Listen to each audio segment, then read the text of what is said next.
Top singer വേദിയിൽ മനോഹര ആലാപനങ്ങളും മനോഹര പ്രകടനങ്ങളുമായി മഞ്ഞക്കിളിയുടെ മൂളിപ്പാട്ടുണ്ടേ.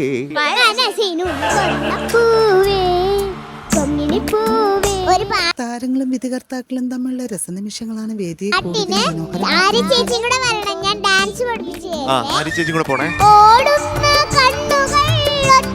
ഇടയ്ക്കെന്ന് പറഞ്ഞാൽ ആ പാട്ടങ്ങ് നിർത്തിയാ കൊന്നപ്പൂ എടുക്കാൻ നോക്കി. അപ്പഴത്തേക്ക് പാട്ട് പോസ് ചെയ്ത്. കുട്ടിത്താരങ്ങളുടെ മനോഹര പ്രകടനങ്ങളാണ് ടോപ്പ് സിംഗർ ആരാധകർക്ക് സന്തോഷം.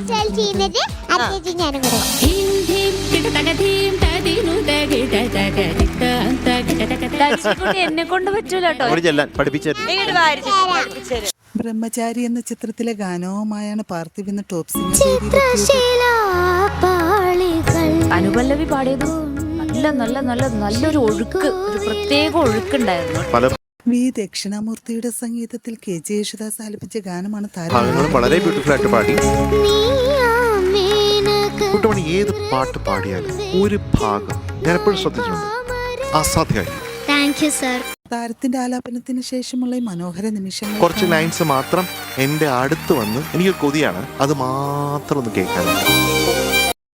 ഇന്ദ്രജാലം എന്ന ചിത്രത്തിലെ ഗാനവുമായാണ് റിച്ചൽ ഇന്ന് ടോപ്പ് സിംഗർ. മതങ്ങൾ മാത്രല്ല ഇവിടുത്തെ കുട്ടൂസ് ആണല്ലേ, ഇവിടെ വേറെ ഒരു കുട്ടൂസും കൂടി, രണ്ട് കുട്ടൂസ് ഇരിക്കുന്നുണ്ട്.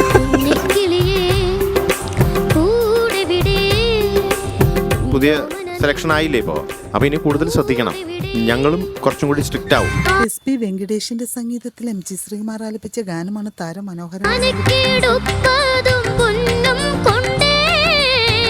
ഇമ്പോർട്ടന്റ് ആയിട്ട് തോന്നിയിട്ടുള്ള ഒരു കാര്യം പറയാം, which is a good program. മഴയത്ത് മുമ്പേ എന്ന ചിത്രത്തിൽ KJ യേശുദാസും KS ചിത്രം ചേർന്ന് ആലപിച്ച ഗാനവുമായാണ് ദുർഗക്കുട്ടി. That is wonderful, really, really wonderful. Last പല്ലവി കുറെ കൂടി ഫസ്റ്റ് പല്ലവിയേക്കാളും ഇഷ്ടപ്പെട്ടിരുന്നു.